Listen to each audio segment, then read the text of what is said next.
What's There up, we everyone? are. What's going on? Welcome to Hello. Banner and Backbone. I'm Nick Perro, joined by my good friend Shane Urich of the Firebrand Project, as we come today for Palantalk. Every Monday, it's your favorite discussion where we go tech, no fascism. Technofascists. And today, we got a good one. Yeah. Shane and I are going to be talking Peter Thiel and Peter's Pentagon and the Russian interference that we think's going Yeah. on, and Russian meddling and attack that is going on to the U.S. So, hey, Yeah. what's up, Shane? How are you doing, man? It's good to Nick. see you. It's good to be back. I feel like it's been like 2 years since I've been here. I know it's only been 4 days, but time is just not a construct that even makes any sense anymore. Here in the fascist states of America, everything is going in Mach 7. So it's good to be back with you. It's my favorite way to start the week. And so yeah, I mean, like you said, there's a lot of things that I think have evolved very rapidly. And when I say rapidly, I don't mean like actually rapidly. They've been happening a long time. They just haven't been covered, and now they are so blatant that the media is starting to cover them. These are the things that you and me have been talking about for months and months, and our viewers probably were not as surprised by this news as the majority of everyone else. But it is starting to kind of surface through the cracks, particularly, I think, what's going on in the military, Mhm.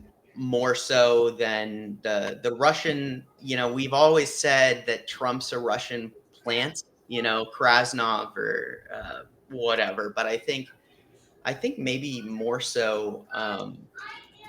Maybe it's not as much him as much as the people around him at this point. So I mean, why don't we start with that, and then we'll do it. I feel like maybe it's a little out of order, but I feel like there's kind of it's more headline right now. It's more televised than the other thing we're going to talk about. So, I mean, yeah, dude, like, what do you think in the last week and a half, going back to the first 28-point plan, where the alarm bells started to ring with the leaked Witkoff call? Like, what's your take on all this right now? Where do you think it's going? What do you think has been exposed? And especially with your intelligence kind of background, as you're looking at this from that perspective, from trying to understand the information from your professional angle. What are you seeing right now? Um, well, I would say there's a lot of Mm-hmm. um, a lot of stuff that's going on that is highly unusual, and warrants a lot of investigation into activities. And so I let's go into your assessment of what do you think's going on. Is I think, just like you said, is I think the Trump regime itself is full of Russian agents and full of Russian assets. Mm-hmm. And they have been handpicked or placed there through decades of either witting or unwitting intelligence collection from people, or usage of those individuals to further Russian goals and assets just in general.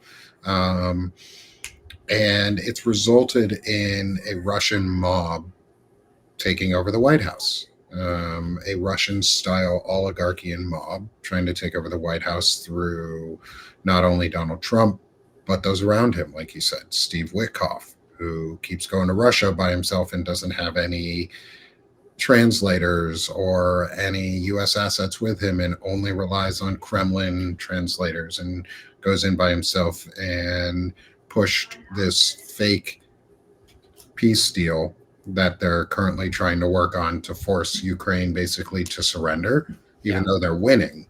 Um, and these are not the actions that an ally does to somebody who is fighting a war and doing well at it. And then we were talking about folks like before the show. I get his name wrong. Dan Driscoll, Is Driscoll is Secretary of the Army. U.S. Secretary of the Army Dan Driscoll going to Ukraine and basically telling them that they're in a dire situation and they need to surrender to Russia and that they're going to lose here soon. Basically, doing the work of Putin. Yeah, did you see he told them? He made a statement to Europe saying that Russia is stockpiling long-range missiles to strike Europe if they continue to support Ukraine. Yeah, like, and hello to everyone in the audience as you come on in and join us today. Appreciate everybody who's here with us. Is yeah, this piece. This is not a peace deal. Let's stop using that word. This is a capitulation plan. This is a mob threat. Like, this is a threat of violence. Of you either do what we want or we're going to let Russia just start using more weaponry that they have stockpiled, because Russia does have stockpiled weaponry. Yeah, it's extortion. Thank you for that. It's extortion. It's a quid pro quo. They need something out of this deal. And it's pretty much, what does Russia need out of this deal, which is land and minerals and rare earth minerals that they have seized in an invasion of Ukraine. It's not a war, it's an invasion. And just like I started talking about, because the way that Chris Goldsmith talked about it yesterday and others have been talking about it, is how do we talk about like what Pete Hegseth is doing, thinking about the Pentagon angle of it, is what Pete Hegseth is doing, and how do we talk about it without using the terminology that they're trying to push and make us believe is going on. And they want us to believe that we're in a war. We're not. We're in a at most, we're in a armed conflict. However, what Pete Hegseth is doing, because we're not officially at war, they have not put any supporting evidence in or put any congressional approvals or requests or for information, is they're just killing people. They're acting like pirates. They are being terrorists to other nations. Like, they're terrorizing Venezuela and they want to invade them. They don't want to attack. They don't want a war. Or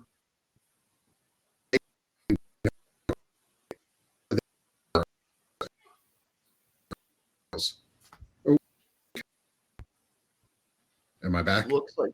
Are you back? Are you free? Oh, I am. There you are.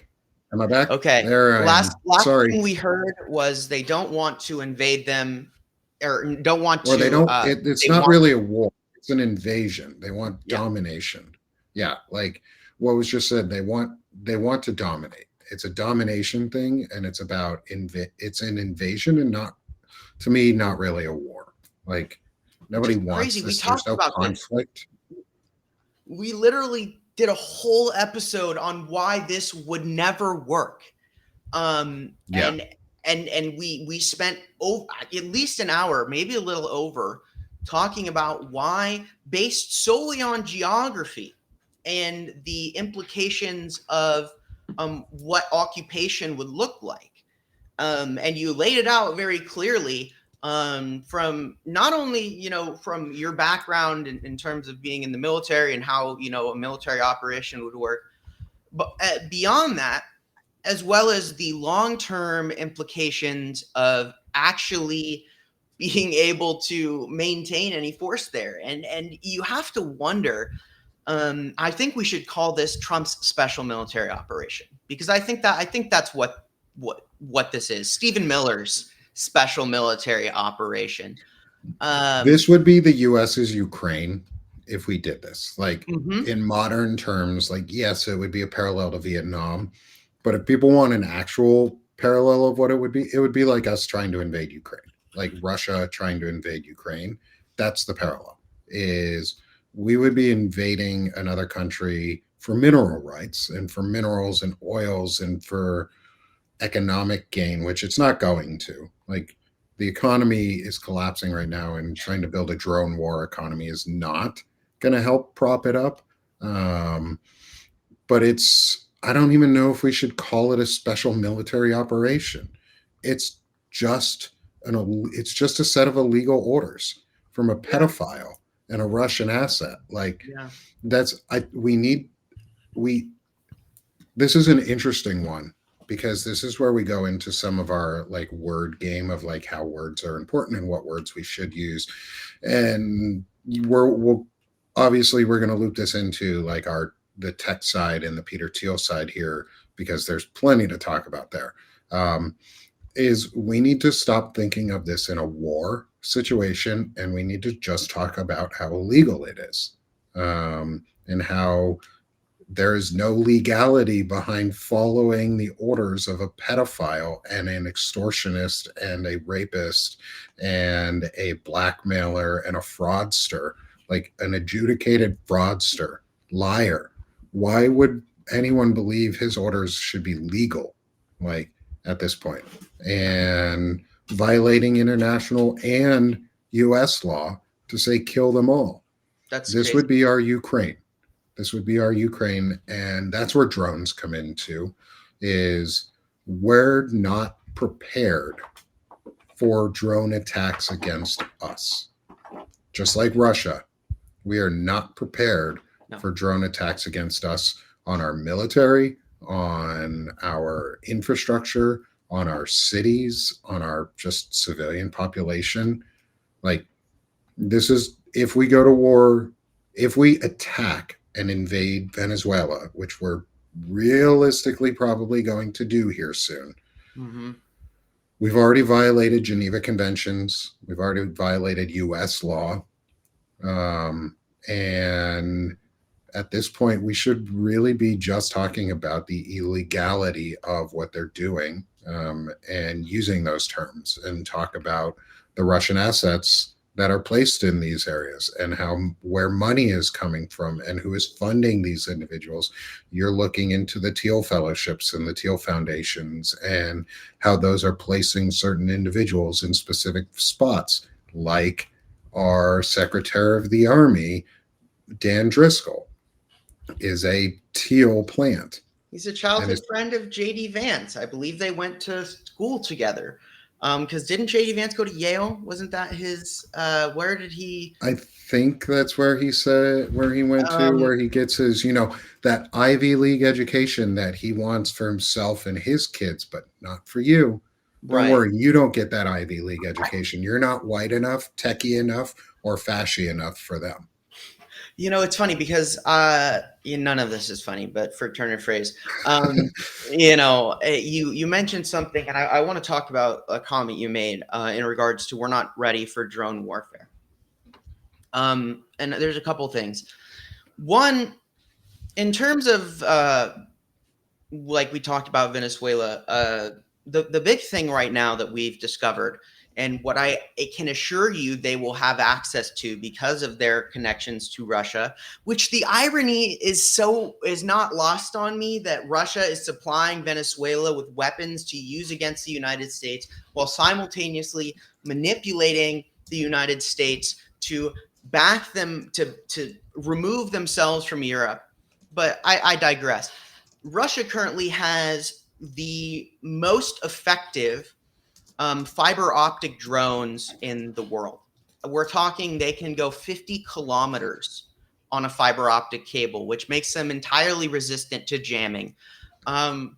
Occupation, in terms of what that would look like, imagine them just constantly launching drones from the jungle that cannot be jammed, that cannot be stopped. It just you better believe they are manufacturing a shitload of FPV drones right now. You better believe that they are going to be, and that also, like we talked about, or the number of Shahed drones that are already there, or the we talk about a lot about, sorry to interrupt you, No, it's okay. we talk a lot about aerial drones, but we don't often talk about water drones and submersibles, and the fact that we have a giant navy just sitting there in the Caribbean waiting to be attacked. What happens when Waiting. they sink the They fort? What purposely happens? want an attack, and they want it to happen. Like there was reporting out a couple weeks ago about a possible failed CIA attempt to commit a false flag event on one of our own ships, the USS Gravely, and hit it while it was in Trinidad and Tobago's dock and spark a war to kill our own people and hit our own vessel. And the USS Gravely has been on the longest active mission. They were in the Mediterranean and in the Gulf, fighting the Houthis. They were, or in the Strait of Hormuz, I think it is. Yeah, Um, like fighting the by Houthis, Yemen. like, yeah, by Yemen. They were doing a real mission, and then possibly we wanted to fucking blow up our own ship. Like, if there is real evidence to that, somebody better fucking come forward and be a whistleblower, because that's treason. Oh yeah, that, I mean, it is. It's all it. But you know, it's funny you say that, because it's like, I feel like at this point, if the ICC wanted to, they've got Trump on war crimes, they've got Hegseth on war crimes, They should. They need to. They should. And you see Europe Germany starting to talk about how they need to focus on different alliances. The fact of the matter is that the Russian intervention is so blatant, particularly with getting caught with Witkoff at this point. Yeah. That they are having to face the fact that the United States could genuinely be a threat to them. Not just a useless ally or a neutral party, but a potential threat.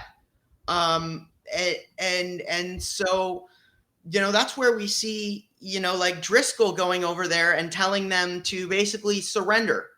And there was a report I saw where it would be more costly for Europe to capitulate on Ukraine than to fully back Ukraine.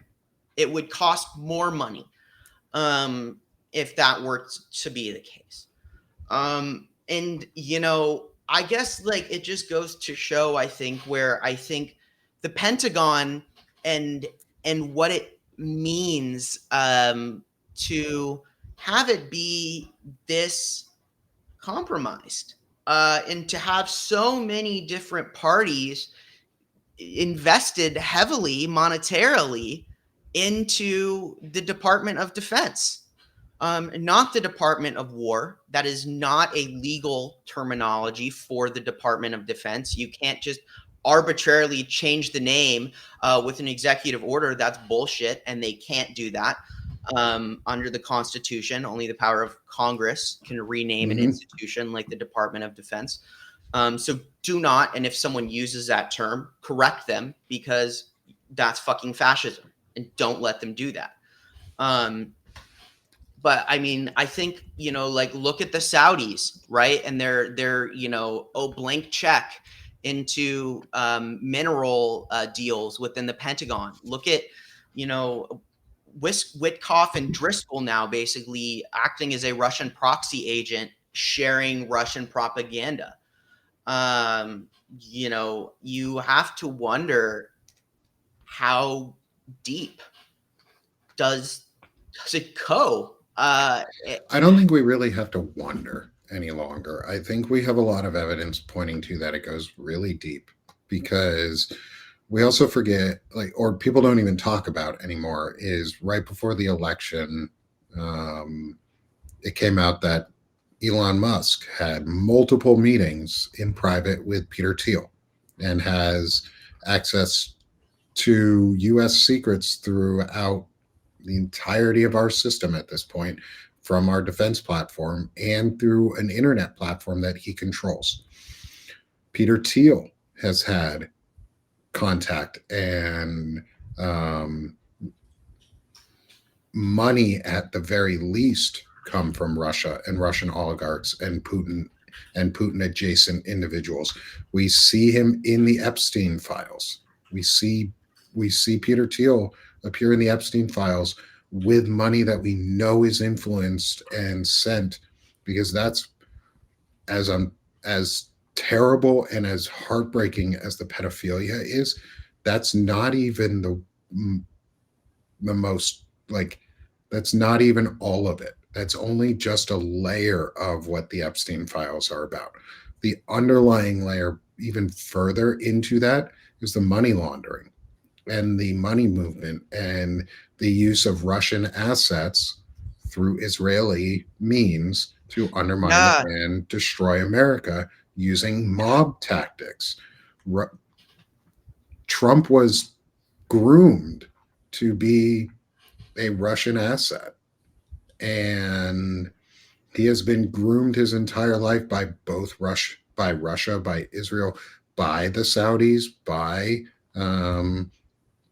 individuals who are in this group that are currently getting their rewards. This has been a decades long effort to get Donald Trump and an administration around him that is funded and influenced directly by Russian propaganda.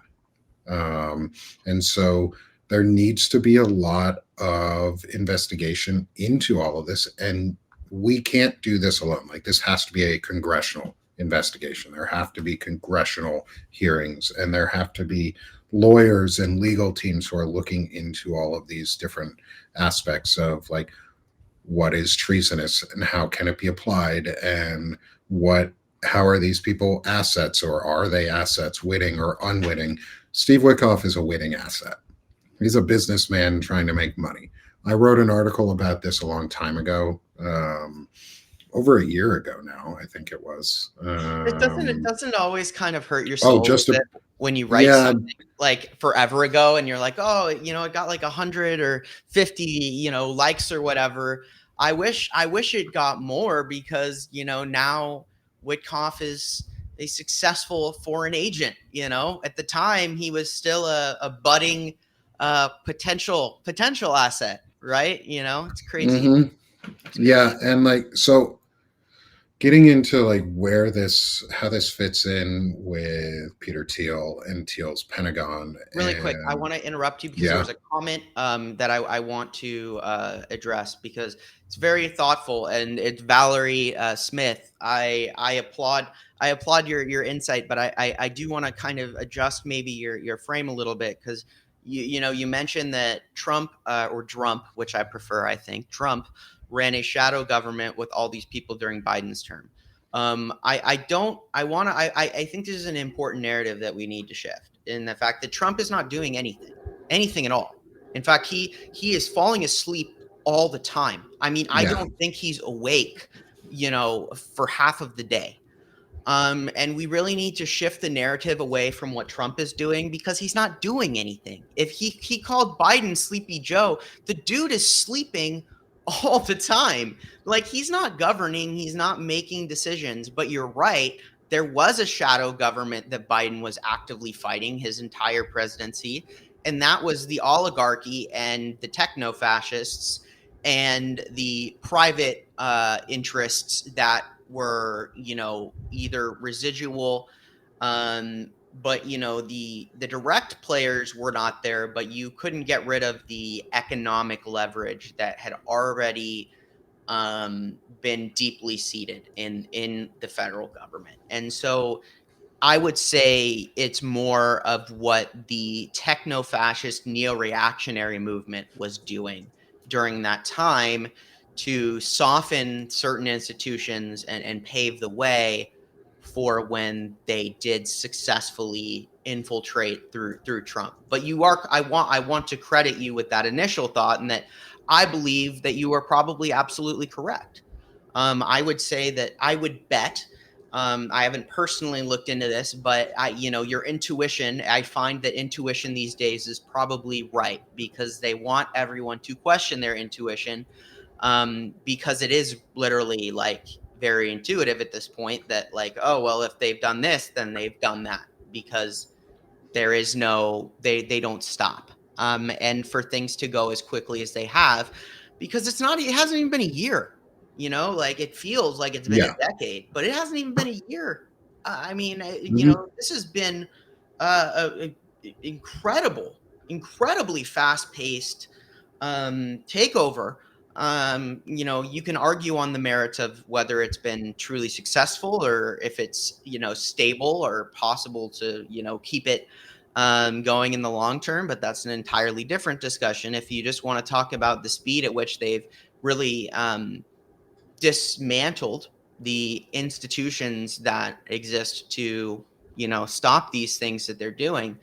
They've done it really in record times. I think Hitler and Himmler would blush to see what they have accomplished on a scale that's much larger than what they had to do in Germany in the 1920s and the 1930s. So sorry to Yeah. interrupt you, but I just wanted to, because that was a very insightful comment, and I wanted to address that. So No, I good, think good it's on you. great to address insightful comments like that, and I think it's also important to address like the overall aspect is Donald Trump is not running this. This is Donald Trump is a puppet. He's a puppet for them. It's not about Trump anymore. It hasn't been for a while. It probably never was. He's just the mouthpiece, and he's really good at being a TV star. That's what they needed. They needed to. They've created a reality show around him where he is always right. His world is the only thing that's happening, and everybody else around him, specifically Stephen Miller, Russ Vought, and Peter Thiel, are running the show. Peter Thiel threw JD Vance at the minimum because JD Vance is a puppet of Peter Thiel. He was raised and groomed and indoctrinated by Peter Thiel through his entire life. That's who he is. He's a Peter Thiel puppet, and Peter Thiel runs the show.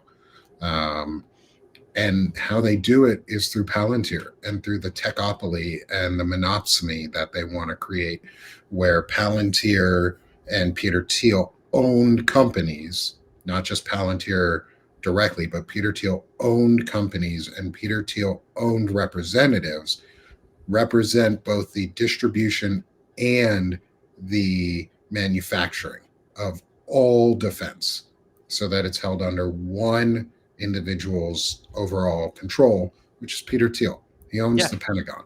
and Um, to clarify, they've done that. I just want to be, like you may have said this and I may have missed, but like they've done that. They've created the monopsony. So this is no longer a hypothetical situation. This is an entirely real development, to the point where there is no, they have a monopsony in the Pentagon, at least, yes. and you can point to Driscoll as a element of their power, of the benefit of their position and their level of influence, because you can tie him back to these, and I think it's important to have these terms like a JD Vance Republican or a Vance Republican. You've got different terms, and I think that it's often understated how important JD Vance is in this nexus. I called it the triumvirate of evil.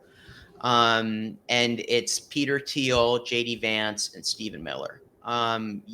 Because you have kind of different sides of the coin in this triumvirate, but you can usually, and the more I watch, the more I think that maybe Stephen Miller is more on the outs than the ins these days. He has a lot of power.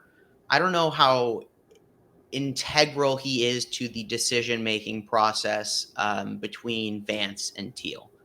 Um, I Miller has his own agenda Yeah, that I agree. doesn't fit in with Yeah, it does. It's convenient enough to fit in with theirs for now, because he does have a large stake in Palantir, I believe.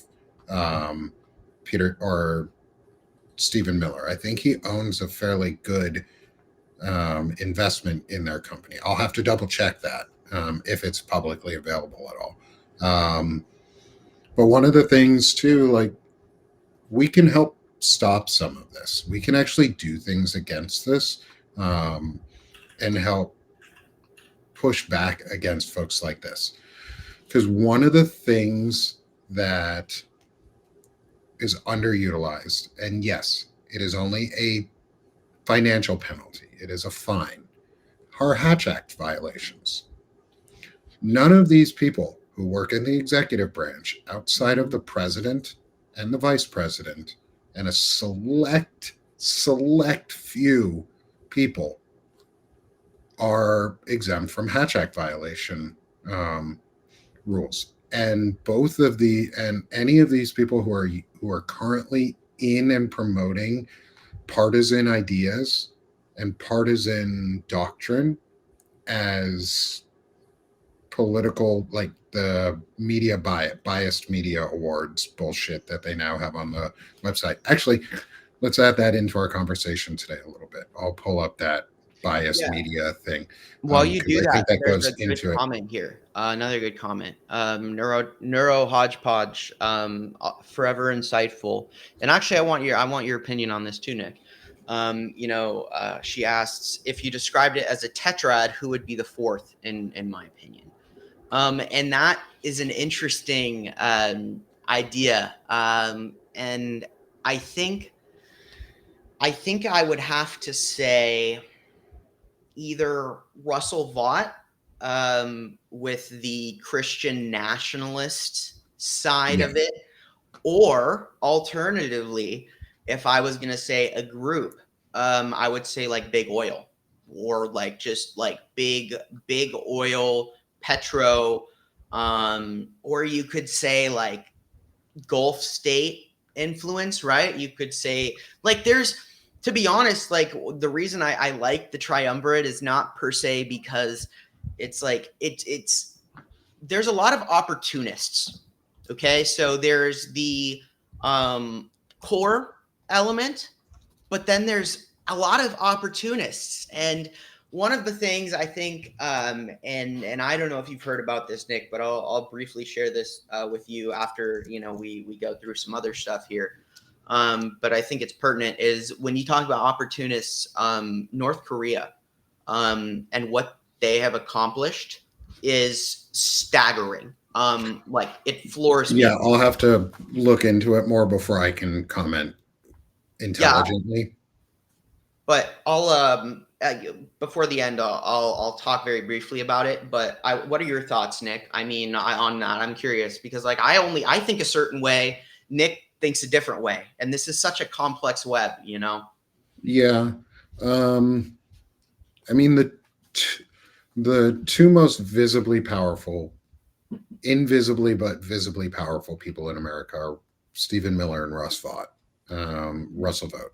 They're the two most influential. So I think he would fit in really well as if we wanted to go to a fourth.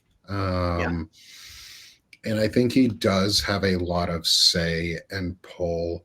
And it would be interesting to see or read into and see if I can find, or if Shane, you might know this with some of the research you've done, is how connected Vought and Peter Thiel are to each other, and how influenced by Thiel Vought already is, or the other way around.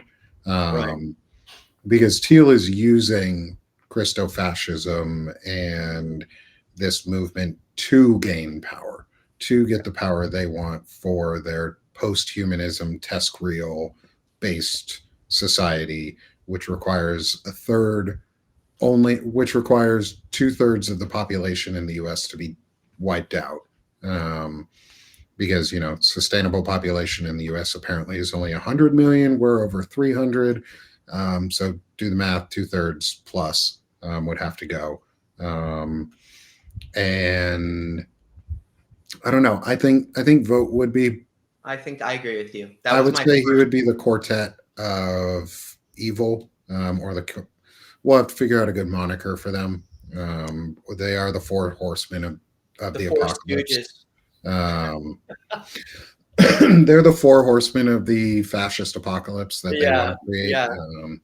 Unfortunately, that sounds cool. That's the thing. I don't want them to sound cool because Yeah. they're, you know, if you have a good name, that's properly demeaning, for those four in the chat, because the four horsemen are low key badass. Like actually they're pretty high key badass. That's cool. Not that we want them anywhere in reality, but they're just Yeah. not cool enough. They're a bunch of bald white guys, with With really, micro ego syndrome. yeah, yeah. Yeah. So Where were you going earlier? I'm sorry I derailed you. no, that's all right. I'm looking at another comment in our chat. Is ideologically that is an unholy trinity from Patrick. Christian nationalism, white nationalism, and technofascism. I actually don't even think it's really a trinity. It's really Abrahamic fascism, or Abrahamic nationalism, because it's a combination of Jewish fascism, Jewish nationalism, white nationalism, Christo nationalism, Catholic nationalism too. And those are very different things. And so some of the folks in power want a theonomy, which is where they take religious law, meld it in, specifically old Christian religious law from ancient Israel, where you actually get to stone people. Like they want to go back to that sort of shit. That's called a theonomy. So that's one of the things they want. That's really the major. That's the Heritage Foundation in that group, is the theonomy behind it. They don't really like Catholics, so Catholic nationalism doesn't really fit in quite as well with their overall plans. And technofascism is the other point of that. So I think the trinity is really theonomy, well, very similar to what Patrick said, but it's more broad. It's just they want a theonomy, they want a techopoly, and they want control through fear. They all have the same end game, which is control through fear. But getting back to, let's say, get back to Peter Thiel and get back to how he's owned the Pentagon and where this comes in and how they play this long game is Peter Thiel in June, I think it was reported, was when we started what's called Detachment 201, which was an initiative it's the executive innovation unit to innovate technology and integrate technology forward options into the military, starting mostly with the Army. Detachment 201 is part of the U.S. Army Reserves, and 4 executives from Meta, OpenAI, and let me see, I have an article with it. Palantir, Meta, and OpenAI had 4 executives dropped into tech executives to help streamline the military process and integrate technology further into the systems. And so that started in June-ish at the latest and has very quickly culminated into some of the drone outfits and operations that are becoming very obvious that Shane talks a lot about, and you report on, is all of the drone activity. And this is where I want to get back maybe to Dan Driscoll. And if you could give a little backstory on him around his drone influence and where he sees everything, because he's in Ukraine, like we were talking about, or was in Ukraine, telling the Ukrainians that they're going to lose. You guys are screwed. The Russians are going to beat you. They've got all, like, you just have to give up. But the Ukrainians are advancing and innovating drone technology in a way that is both remarkable and amazing that they're doing, because they're showing that a small nation can push back and fight back against a supposed superpower. But it's also revealing how outdated and desperately behind we are on defensive technology for drone warfare, and what that means with folks like Dan Driscoll and Peter Thiel owning the U.S. drone industry. So I'll hand it back over to you. Yeah, I mean, so just to add to your point, so Driscoll, I was just was curious, so I looked it up. Driscoll was integral in the formation of Detachment 201. He announced it in a memo. He was the guy who made it happen, and I believe he was put in there in February, so that would have been only a couple months. That would have been one of the first things he did, correct? Because when did that happen? That happened a long time ago, or several. It was closer to. I reported on the Palantir stuff and them becoming In May. commissioned officers in June, and I think I caught it a little bit late. Yeah, so June 13th is the article where they're talking about him, you know, doing that and becoming part of the putting out the memo itself. So that would have been June, July. So the month before June is when the memo came out. So May. So there you go, right? Like the Driscoll is very important here. And he's one of those figures who emerges for me a week or two ago when I see that he is the person who is announcing this new initiative to move away from large defense contractors to commercial. And so I look into him because I had been writing about this like a week before I see this announcement. I wrote about how they had basically set up all the dominoes to fall to get their monopsony in place. And then Driscoll was what prompted me to look into that and to basically confirm that the monopsony itself was successful.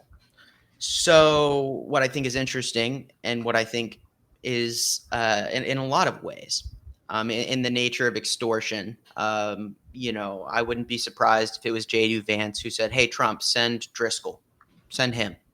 Because we were talking before, and it's very abnormal for a liaison for something like this to be the Secretary of the Army. That's not, you would normally send your envoy to Ukraine, right? You would Yeah, have someone we who's don't not. really have a diplomatic corps anymore. That was one of the things Project 2025 has hollowed out is Marco Rubio's job and what it means to be a diplomat and have diplomats.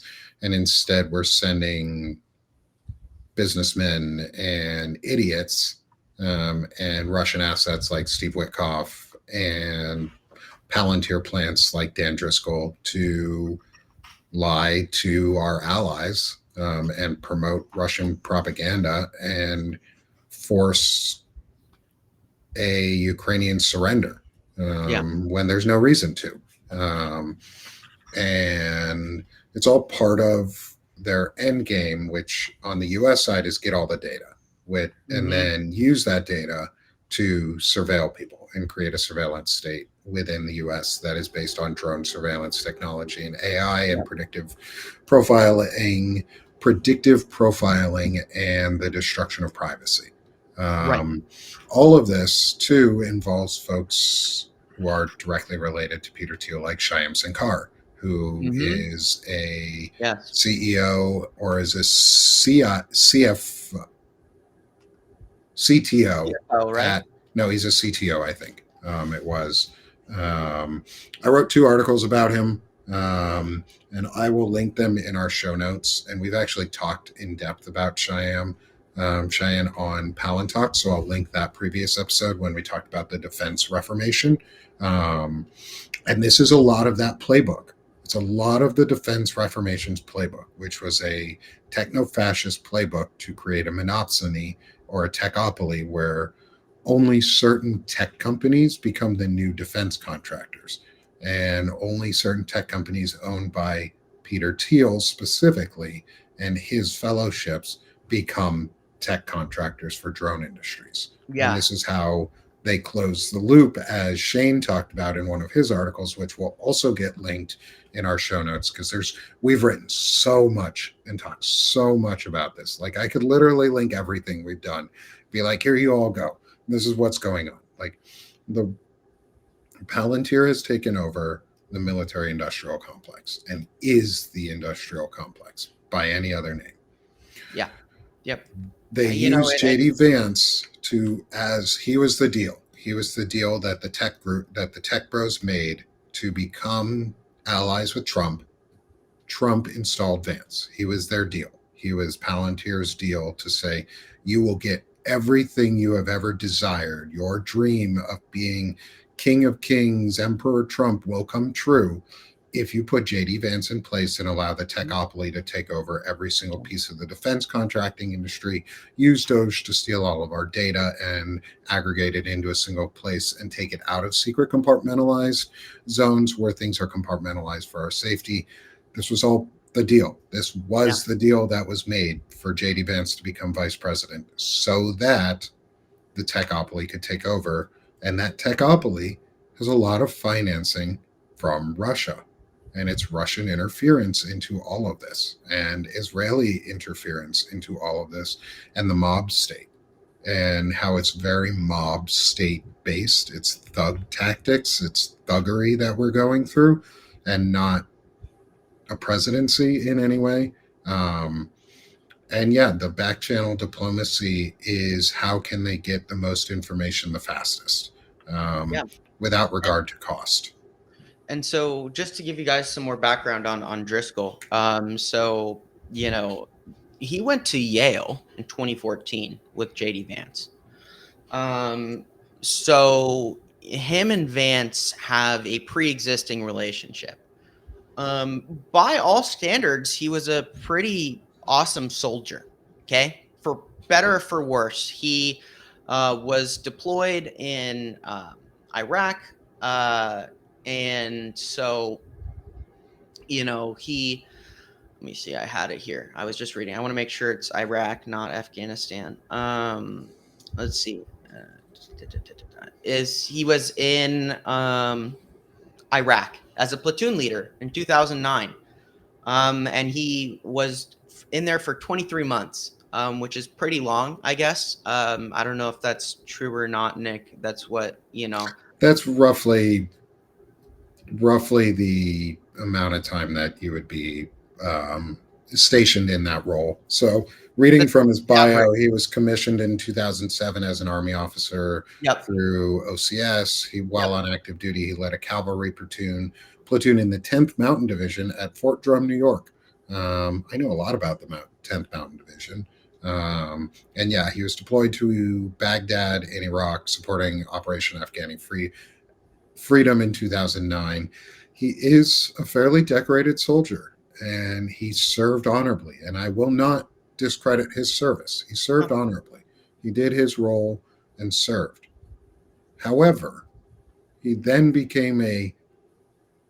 military liaison contractor and politician, basically Yeah. a corrupted, because that's what it is the corruption behind it, is the money behind it, is he went to become a lobbyist Yeah. for the military industrial complex, which a lot of senior officers seem to do, which is highly discouraged, by the way, is to jump from the military directly into a very political role, because then you pretty much disregarded all of the non-political stuff that you were supposed to do while you were in the service.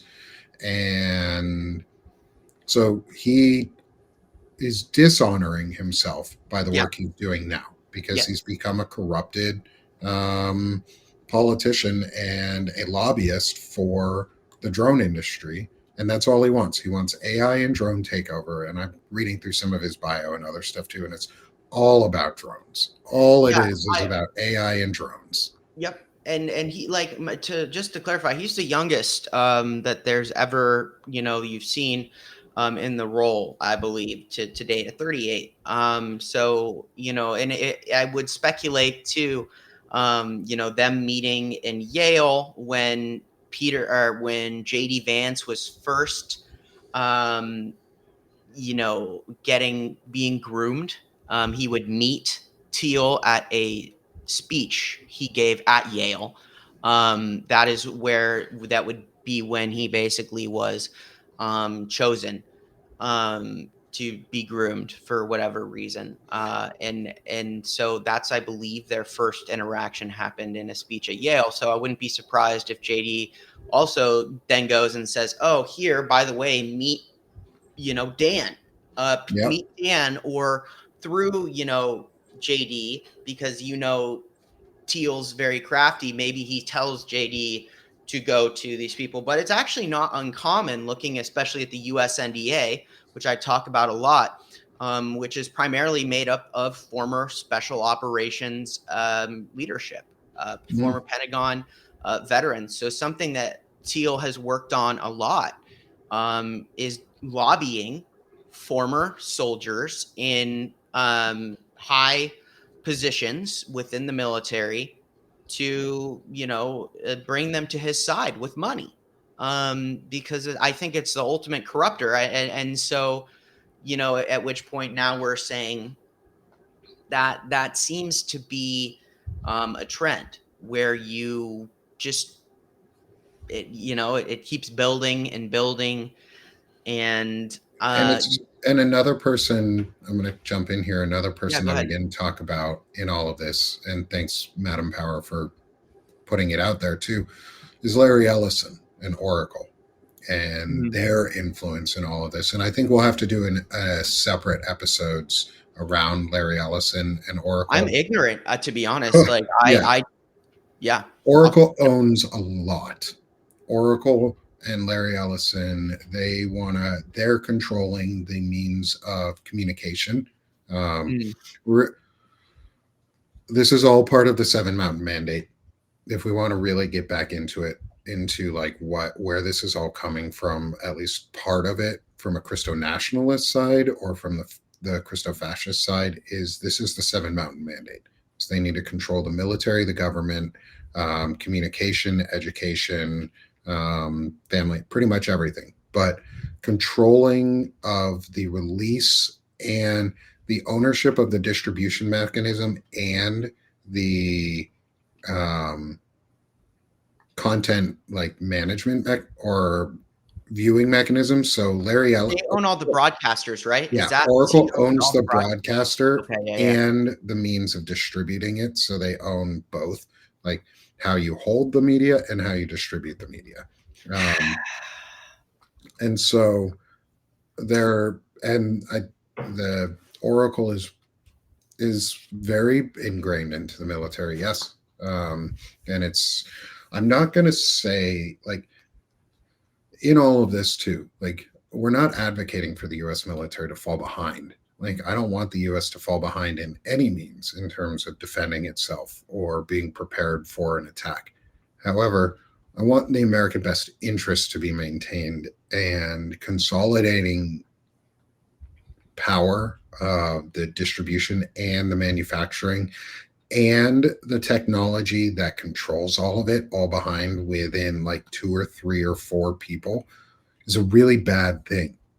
They're trying to show that this group of individual oligarchs can run the government without other approvals. Like, that's what they're trying to prove. They're trying to prove that the executive and anything related to it is the only piece of the government that's actually necessary, and that it needs to be through thug power of these individuals like Peter Thiel, Mark Zuckerberg, Larry Ellison, JD Vance, Stephen Miller. These are the players, and a lot of them received money and payments that came through the Epstein system and the money laundering scheme there, and are controlling members of our government, like such as JD Vance, as we've been talking about. And so we need to find a way to, one of the things that we are going to have to do as we move forward is the accountability aspect, and how do we hold people accountable and who these people are. And we need to make sure that anyone in the executive branch who is an officer in the executive branch in any way and hired in it, because they're the only ones who fall under the regulations of the Hatch Act. It's executive branch only and not VP or president. I did some reading into it. so that I can intelligently talk about this one, is we need to hold them accountable for Hatch Act violations in their positions. And It's so easy. They all it's like I've been saying that like, you're correct. And it's like the first thing, one of the only laws I remember from school, is and the like Hatch Act. it's Because like, yeah, it would make sense that like you shouldn't be able to use the presidency to like make a shitload of money or I don't know, double your net worth. well, the president doesn't fall under the Hatch Act. Only the president and the VP are outside of the Hatch Act. Everybody else in the executive falls under it. There's a specific wording in there that actually excludes them from it. That being said, I looked it up. Stephen Miller, your role falls directly under the Hatch Act. Yeah. And you, sir, are violating the fuck out of it. Yeah. And yes, it is a civil offense. It's not a criminal offense. It's like a $10,000 fine. But $10,000 fines stack up real fucking quick when the only thing you do is spew Hatch Act violations on a daily basis and spew hate and spew things that are not protected, like not covered. His Stephen Miller can easily be sued for Hatch Act violations. Russell Vought more than likely can be sued for Hatch Act violations due to the fact that he represents and works and is still part of the Heritage Foundation and groups that actually do political promotion and political ideology. All of these people and anyone who's in the executive branch who does the act, say the person who created the website for the media bias, which I'm going to show off and pull up because we need to talk about that piece of property before we move into the ending of our show or the final segment of our show. Because we're going to go to space as we always do, friends. Of course. But the White House made a website today, or put out a website, and I'm going to try and find it here real quick. And it is all about propaganda. It is all about silencing the media. And there it is. We're going to share it. On the White House website? This is on whitehouse.gov. Whitehouse.gov. Our government is promoting this. Cool. Wow. Misleading, biased, exposed. Oh, they're talking about themselves, right? Yes. I actually put a post out. I was like, every accusation is a confession. Misleading, check. Okay. Biased, check. Exposing themselves, definitely. Definitely. Absolutely. So, this is the government's website. This is whitehouse.gov/media bias. This is a Hatch Act violation. Yeah. What Kristi Noem did, playing anti-democratic propaganda in airports, is a Hatch Act violation. These things can and must be sued in real time because that'll get them down. That'll prevent the propaganda from spreading. And I'm not a lawyer, and I don't have a legal team representing me, but there's tons of lawyers and legal folks out there who could and should be helping and doing these things. Yeah. Instead, and I think we need to expose this. Personal injury suit companies and using liberal media to promote it. Yeah, like our first person is Mark Kelly, talking about how soldiers and service members are required, and it is your oath and part of your duty to uphold the laws by not following an illegal order. Very specific, illegal orders. You do not have to follow illegal orders. In fact, you are required to not follow them and report them.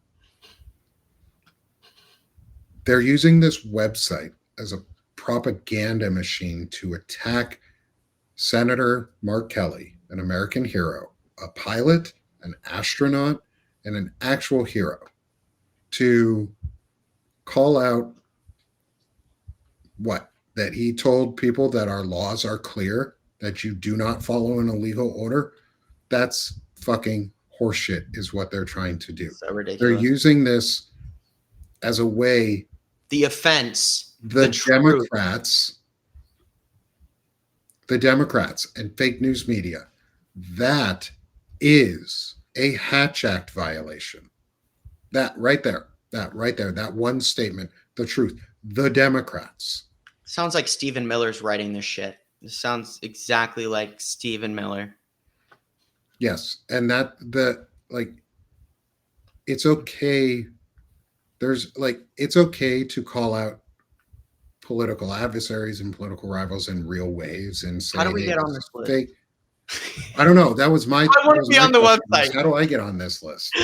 What do I need to do to be the most truthful and the most honest that I can? Because I'm looking at this and I'm like, oh, well, then I want to be on this list, right? Like the BBC is on here. The Associated Press has some good articles on here. I might just go through this list and be like, oh shit, look at all these great articles. Yeah, if you want a list of a comprehensive breakdown of exactly what they're doing, go to their website where they've aggregated all of their wrongdoings for you and put them in one place. And that honestly is almost dumber, because now what I would recommend, if I am telling you, if you actually want to figure out everything they're doing wrong, just go to their own website where they have aggregated every article that is calling out their wrongdoing and put it in one place. That's a good day's reading right there. They're so Give me a dumb. second. I'm going to play this little video. Yeah. Because it just started on loop and I was like, wow, this is propaganda. This right here is how we have to fight back against shit like this. We have to continually talk about this. I'm going to play this video. I'm going to mute myself so it doesn't duplicate audio somehow. But it's only 19 seconds long and it's stupid. Our laws are clear. You can refuse illegal orders. You can refuse illegal orders. You must refuse illegal orders. The president has never given an illegal order. These people know what they are doing. Our laws are... That. What the fuck? Yeah. I want to stamp their video. Seditious. You're seditious. Stupid. They're seditious. Give me my stamp. Fucking I want my own retarded. sedition stamp. Yeah, I want my seditious stamp. Send it to me in the mail. My FOIA request, I want the sedition stamp. I'm gonna, every time I see his face, seditious. Hey, we're gonna do. My balls are so. It's this pardon. This turkey is actually a crypto guru. He's got a whole new turkey crypto market. I'm gonna pardon him. He's invested billions of dollars into my companies. He's a great guy. He may also be a drug smuggler. Turns out that I named all the turkeys after white collar criminals, so I'm actually pardoning criminals when I pardon the turkeys. The turkeys are just a cover. And the auto pen, it didn't sign any of them. I didn't sign any with Stephen Miller's hands. I don't know any of these people.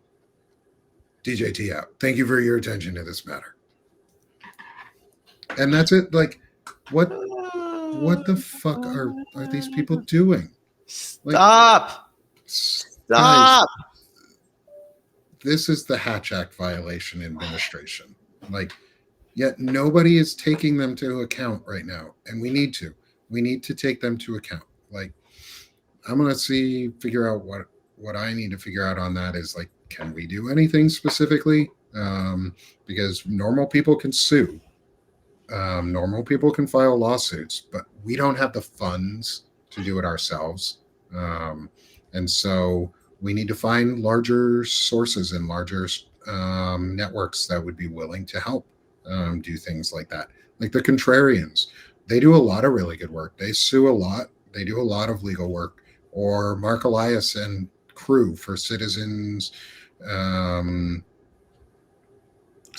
for Responsible Ethics in Washington, I think is their, like, how their name spells out.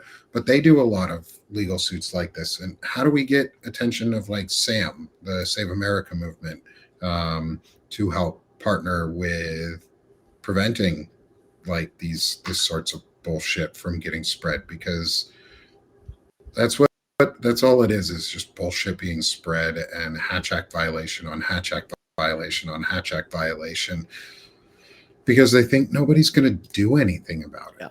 And I think that's the whole fallacy of this administration and the tech bros specifically.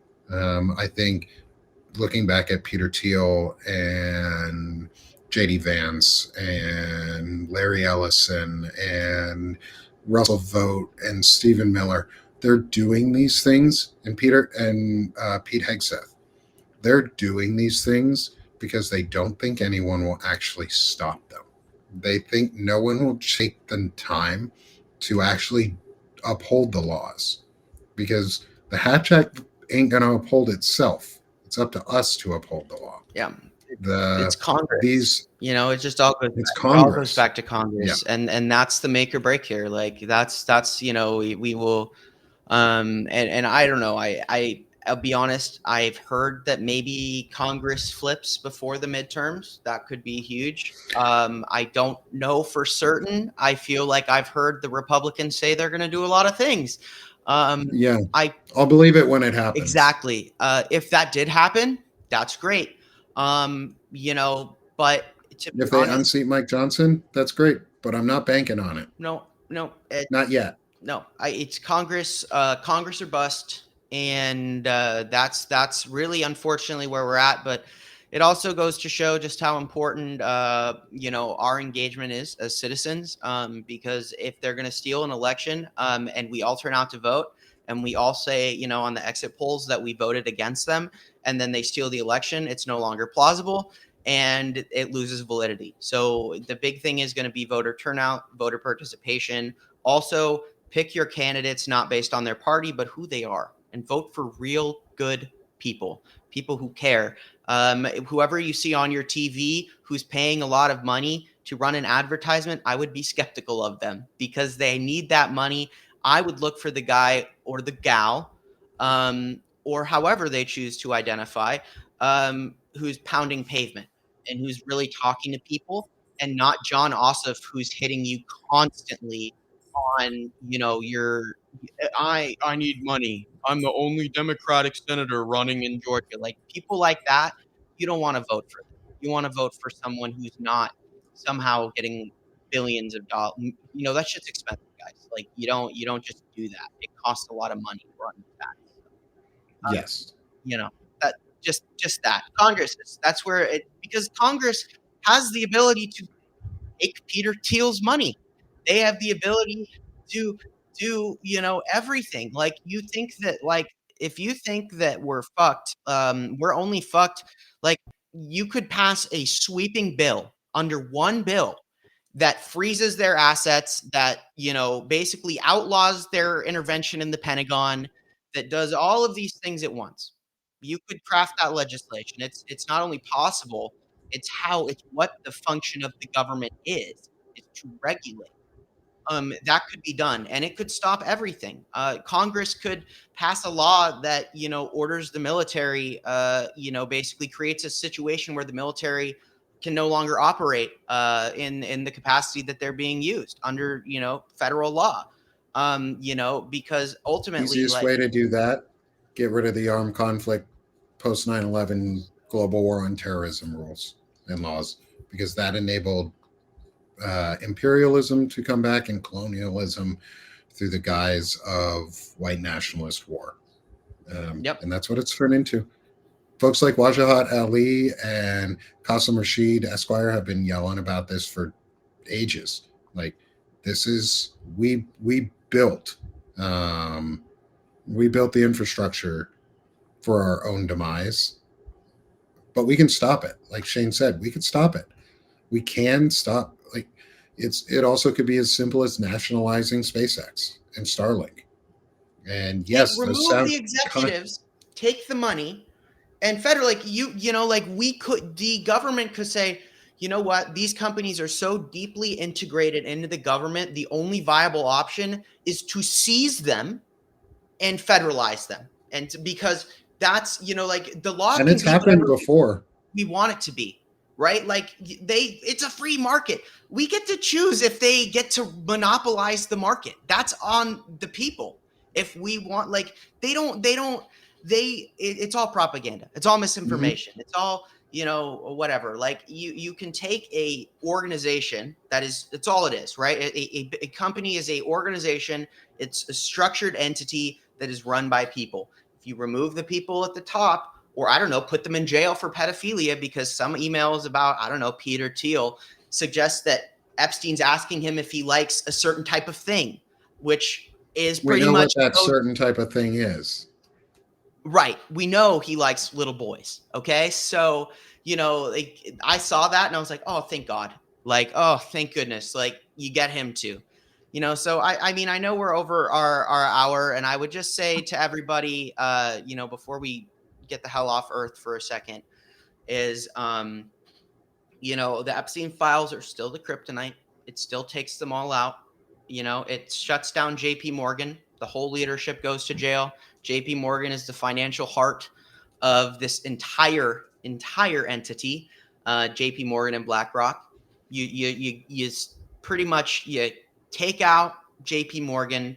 You take out just about all of their nexus of power. JP Morgan was, Epstein's personal bank. Like, just read what Ellie Leonard is doing with these Epstein emails in JP Morgan.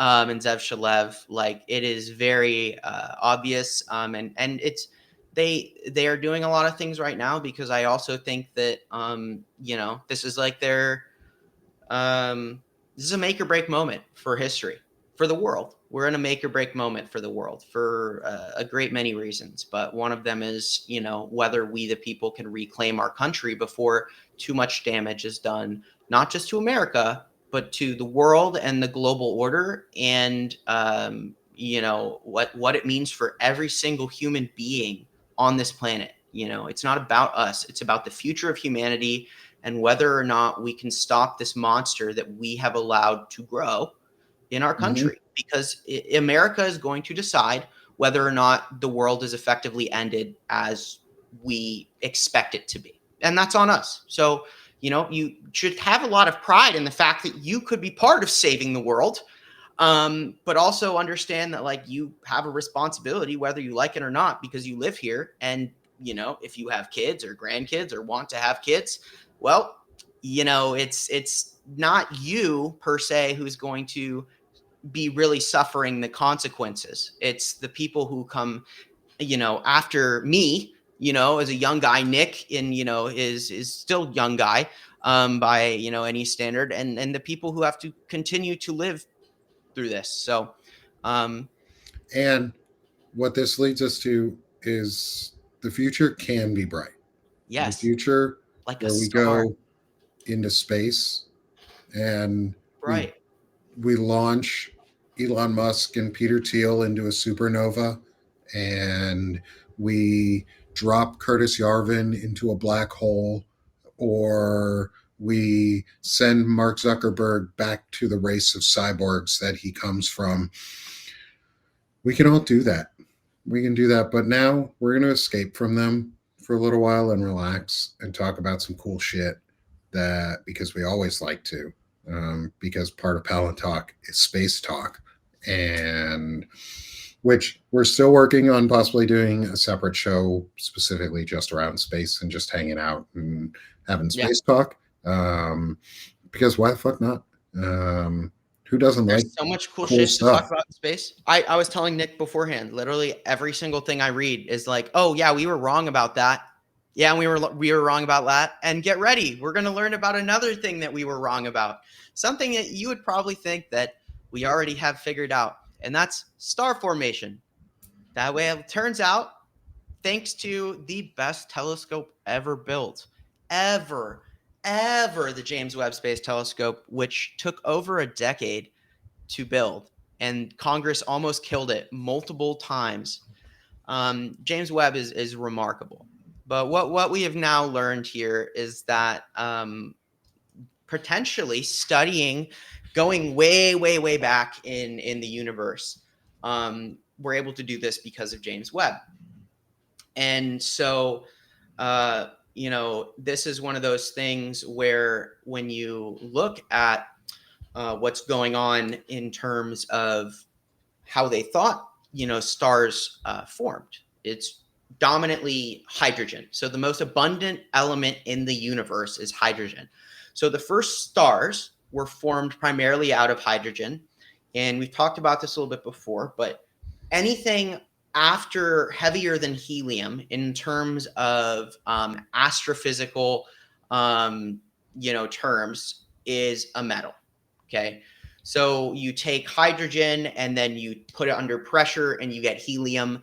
And those two are the lightest elements in the universe. So these earlier stars, these protostars, what they're called, with James Webb, they're able to look back farther and farther and farther. And we've discussed how, based on this, we've realized that the universe is probably at, twice as old as they think it is because of how redshift works and how light itself kind of changes as it travels over time and loses, a little bit of energy is not the right word, but loses its its intensity, and it does redshift. But what's interesting about these protostars is that ultraviolet radiation is something where when you have a star, these protostars, they're not capable of making an ultraviolet radiation as far as we know under our current system.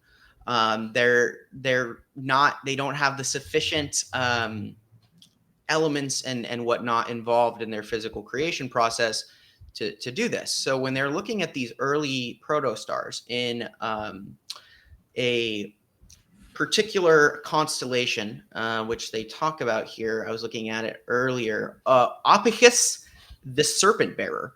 And these stars are very early stars in terms of formation.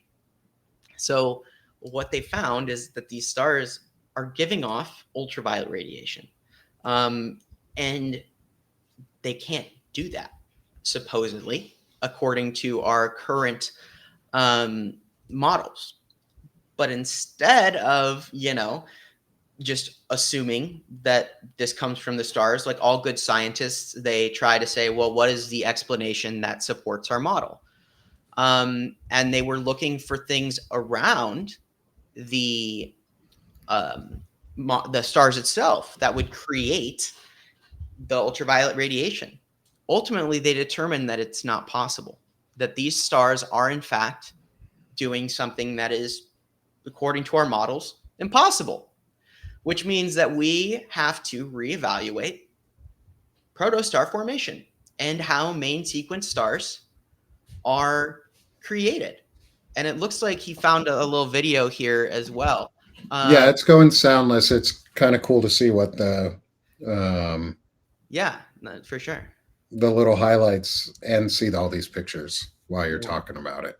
And so what I think is really remarkable about this is how we just have started to see through James Webb such incredible discoveries. Like every time James Webb looks at something, it changes our perspective because James Webb sees in infrared, and we have not been able to look at the universe in what is arguably the most prolific source of light, because our eyes don't see infrared, which means our normal light spectrum, like Hubble, they're going to be limited in what they can see. But the farther something is away, the light will redshift. So if you're able to look at things through the lens of a redshifted telescope, it unveils an entirely new reality. You can go back farther in time because they are certain that the Big Bang is, whatever that was, is the catalyst for the universe that we see.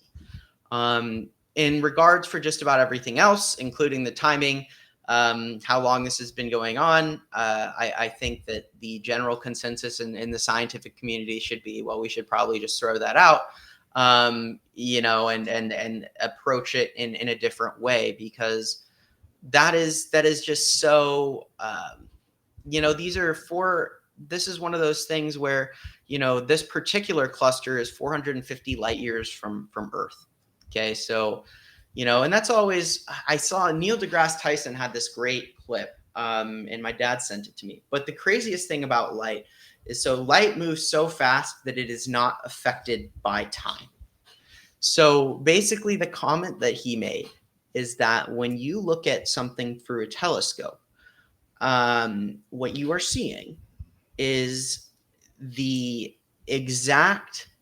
light at the exact same time that it was generated, that it came from that star. So while it takes 450 light years for that light from the stars to reach us, it's still, as far as that light is concerned, has been just an instant of time, which is kind of mind-boggling if you think about it, that it's like, as far as that light, it's only been a second of time, because it just goes to show how time is relative, how all of these things we seek to consider and are trying to put these things together. And yet we have so many things to discover. And I always say, and I haven't said this in a long time, so I'm going to say it again, is that science and discovery is the one thing that can unite all of us. If you look and want to see, there's one collective program where the United States and Russia worked together very well. Was The space. Space unites everybody. If we could just turn our gaze outward, and, you know, seek to understand the greater cosmos, if you will, and understand our place in it, we would cease to, you know, want to kill each other. But it's because you have these people who want to control everyone and want everyone focused here and not working together, because divided people are easier to control, that they are attacking science. And it's something that we need to cling to with our dying breath, is the what NASA and what exploration and science represents, because it really needs, we need to appreciate just how unique our situation is, and in terms of the scale of what's going on, and how, like, you know, we're not going to get another shot. Like, we are all very lucky to be in a particular place, in this particular massive void, in a universe that is in a cluster of galaxies, that is in a galaxy of its own, which is in a particular arm of the Milky Way galaxy, in one of many, many solar systems, on one planet, on a rock that just happens to be the right distance from a sun, that happens to be the right type of sun, the right type of star to provide enough light to a planet that has a strong enough magnetic field that it's not stripping off all the atmosphere, with enough water, and all of these things. Okay? We got one of these. It's just our Earth. So, you know, we may as well take care of it. You might as well. It's not like, you know, there's an abundance of these. Yeah, it's not like we got another one sitting in backup. Like, we don't have one waiting in the wings. We're so excited. Like, we have so much possibility. There's so much out there that we could go explore, that we could learn, that we could imagine, that we could create, trying to get there. And instead, we're fighting over whose sky daddy is more important than the other sky daddy. Like, that's what we're fighting over, is we're fighting over sky daddy, and who has the meaner one, and who wants to kill more people and other the most. That's what we're fighting over. Instead of working together, unifying ourselves. The space race was an arms race of sorts. Yes, it was an arms race, but it was also an arms race that ended in a peaceful solution that helped prevent a nuclear war. Like, the space race helped prevent nuclear war. We need more of that. We need friendly competition where it's not about beating each other. It's about besting each other with the better equipment so that we're all better off for it. Like, that's what space is about to me, is like seeing all this and learning that we are wrong, Yeah. or that we didn't have enough understanding yet, doesn't mean like what a lot of Christians will say, or a lot of folks that I've heard in the past is, oh, that theory was proven wrong, so all of science is wrong. That they're all lying to you. No, it just means we didn't understand enough, and we were too young, or we were too ignorant, and we just needed to learn more. Yeah. That's the difference between what Shane and I do and what all of you folks here do with us, all of our friends in the chat. Is you want to know more. You always like asking that question of why, or how, or when, or what caused it. You guys, you all like learning. You all want to be engaged and see something cool and creative and see new possibilities. That's what space is. That's what the James Webb is. That's what this ultraviolet radiation showing us, these images that are in front of us right now of the gathered by the European Southern Observatory showing clouds in the Ophiuchus star forming region. Like, we wouldn't have these things without science. And here we are in the US, turning back the clock, rolling back investments, taking away from the ability of NASA to do its fundamental role in advanced science and, say, weather monitoring on the planet, because the more we know about our planet and the more we know about other planets, the more easily we can terraform and solve global warming on our own surface and save ourselves. Because you said it last week on a show, Shane, was terraforming. If we want to go to space, the first place we're going to learn to terraform is Earth, because we have to save Earth before we go anywhere else, because we fucked it up. We have to. Like, it's not like and that's one of the things. And if you want to get a better understanding of kind of what's going on with the planet today, come to the Firebrand Report today. I'm going to spend at least a half an hour talking about what's going on, because it is urgent. In terms of, like, I was just really just trying to hammer home how unique our place here is in the universe, and how much money big oil has spent on downplaying the damage that they have done, and are actively doing. And this is not, a situation where we are even, we cannot continue the way we are going and expect a outcome that is not apocalyptic. I'm using that word literally apocalyptic, and not on the scale that they say by 2100 or 2050, but in the next decade to 15 years, because we are already seeing these things, and all of the models do not accommodate all of the other things that humans do. So come to the Firebrand Report today at 2.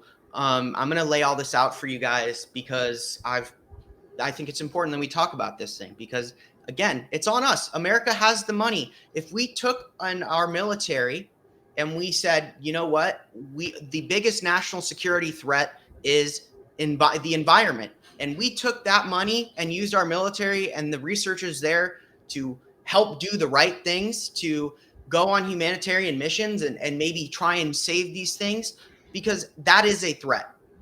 Their job is to protect us. There's things we could do. So I digress, but come to the report today. I'm going to talk about it. I think that was a great way to bring us back to Earth too, and launch ourselves into selling ourselves a bit and where to find us. And I think, Shane, you gave a great primer for yourself, is join Shane at the Firebrand Project. He is working his butt off. He is doing some incredible research, some really great investigative pieces, unearthing a lot of information. Support him. Go become a paid or free subscriber to him. Paid really helps. I know it's hard at times because everybody's tight on budget right now, but become a paid subscriber for Shane. He deserves the subscription, and the work that he's doing is incredible. Help fuel what he's doing. Shane, sell yourself a little bit more too. Yeah. So, Nick's setting me up for success here. I founder of the Firebrand Project. I got big goals for this. Where this is going to go is eventually we're going to become a think tank. We're going to get researchers on board, and we're going to work like crazy to become a watchdog agency for the world in particular. But right now, it's just me working my butt off. And writing investigative journalism. My biggest thing I think I do right now to contribute is the Firebrand Report. It's a daily news show where you can come and get an idea of what's going on geopolitically with real-time political predictive analysis. I'm pretty accurate. I usually get it. I get it right 80-85% of the time. So it's worth coming to kind of just get my perspective and I'm getting better at kind of seeing these patterns. So come join me and the other Firebrands for the Firebrand Report every day at 2. It's probably my biggest thing I do right now. I do Firebrands United. I connect people like Nick on a much lower level because Nick is a madman, constantly running around doing all these things. But I like to bring discussions together. Our tagline is Forging Dialogue and Burning Bright. Come be a Firebrand with me today. It's a project. It's not about Shane. It's about us. It's about changing the national dialogue and changing the conversation. And I can only do that with you guys' support. So come, like Nick said, become a free subscriber, become a paid subscriber. And the same goes for Nick. I'm going to give Nick a minute here too, because Nick does phenomenal work, and I have been working with Nick for, I would say 7-8 months. Almost since. Well, I've been here for 6+. Okay, so probably about 5 months. We've been working for a while together now. Yeah, and so me and Nick, I cannot give higher praises to anyone on this platform. I do not have a firmer respect for anyone in terms of what they do, as well as just a genuine friendship with this guy. He's incredible. So go and support him. He's a poet. He's a composer. He's a veteran. And he's a sharp guy, and he's doing it for all the right reasons. And he's sick of this shit like the rest of us. So go support Nick and his work, because just like me, he's doing very important things. And he is part of this movement that we're going to need to unseat these people who have capitalized and taken over the space of independent journalism, that claim to be independent journalists or not. And he's part of building this coalition that will topple Midas, that will topple Aaron Parnas, and put real people with real voices in small people in the limelight, and that's what we all need to be doing together. So thanks, Nick, man. Thanks, brother. And it's not even toppling, it's making them better. It's forcing them to be better by us being the best version, forcing them to see what the best versions of journalism can be, or independence can be, or talking about chronic illnesses openly. Like, come join me. That's sick of this shit. I am sick of it. That's where I do a lot of my mutual support and mutual aid and community building. And I talk about chronic illnesses and the impacts it has on me, and how it changed my life in a lot of ways, and how it's led me to here, and masculinity in general. And how we can be more masculine without the hate and the garbage that comes along with it. And pushing groups further to the truth and foundationalizing their truth and forcing them to do the things that they said, to have integrity and live up to their promises. And at Sick of This Shit Publications, where I do my homework, that's where I'm being honest. I'm brutally honest about things. I'm open, but I do it in a way that isn't shilling of the MS, like Midas Touch is doing. I don't do rage bait headlines. And we try and I try and be as truthful and honest as I can. And I learn. And I'm willing to correct myself when I'm wrong. So come join me at Sick of This Shit Publications, but also come join me here And Shane here, and Melissa Corrigan, and Lawrence Winterman, and Frederick Pogue, and Walter Ryan, and Ellie Leonard, and Stephanie Wilson, and all of our other fans. And Marlon Weems. We're going to get Marlon Weems. Friend. We have friends like Tara Devlin, Christopher Goldsmith, Evan Fields, Centered America, all part of supporting and growing and contributing to the Banner and Backbone Network's growth of truth and civics that are easy to understand, that are fact-based, that are actionable, that are things we can hold on to, and ways that we can push back creatively. Banner and Backbone is a space of creative pushback. It is a media network built on collaboration, creativity, and transparency. So come help us. Come help us restore integrity, service, and ethics. Rise with us to become a better America. And we're doing a 60% off sale for B&B right now for a one-day sale for December 1st only. So if you're listening on December 1st, come join us for 60% off for Cyber Monday sale, and help the network grow, because that will help fuel things like Banner and Backbone being able to become, say, founding subscribers to Shane Urich and the Firebrand Project to help fund researchers, or to put out grants or donations to our contributors to be able to give back. So come help us. Come help us, because we're listening to you guys, and we want to do what you all want and are listening and need. And we're here to help build that community and give back.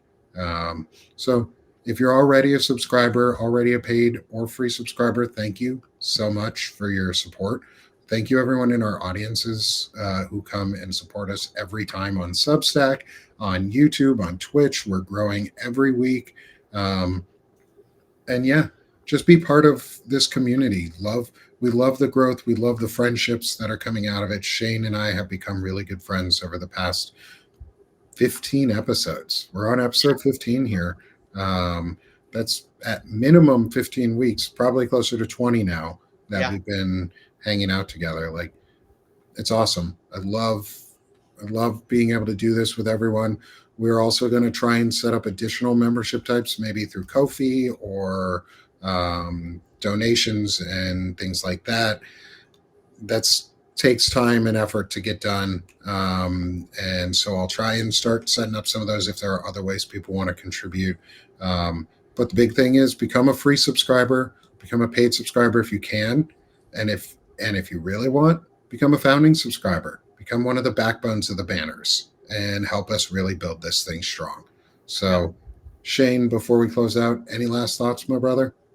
Guys, Banner and Backbone is going to be the heart of what we're doing here. And so I really do encourage you to be part of Banner and Backbone. Be part of, Nick's Substack, be part of the Firebrand Project. Those are ways that you can be part of something, because I promise you that we are not going to stop. And we will be dogged and relentless, and we will climb this ladder, and we will fight for this space. We will fight for integrity. We need your help to do that. And so if you want to see this be the norm, if you want to reach more people, know that by supporting Banner and Backbone, myself and Nick, you really are supporting people who will not stop. We will not stop. We will keep fighting, and we will win, because we know what's at stake. So support something that matters, because we will make good on our promise to you. And that is what I will leave you with, is I will stake my reputation. I will stake my word on that, is that me and Nick, and I know Nick will say the same thing, is that we will not stop fighting. So join us. We won't back down. No. And here, Banner and Backbone, we have the backbone to stand up. And in the end, just remember, this is Palantalk on Banner and Backbone, where we like tech, no fascism. Thanks, everyone. Fascism. And have a great afternoon. We'll see you all next week for another episode, and catch Shane later today for the Firebrand Report. Thanks. All right. Be good, everybody. Burn bright. Resist.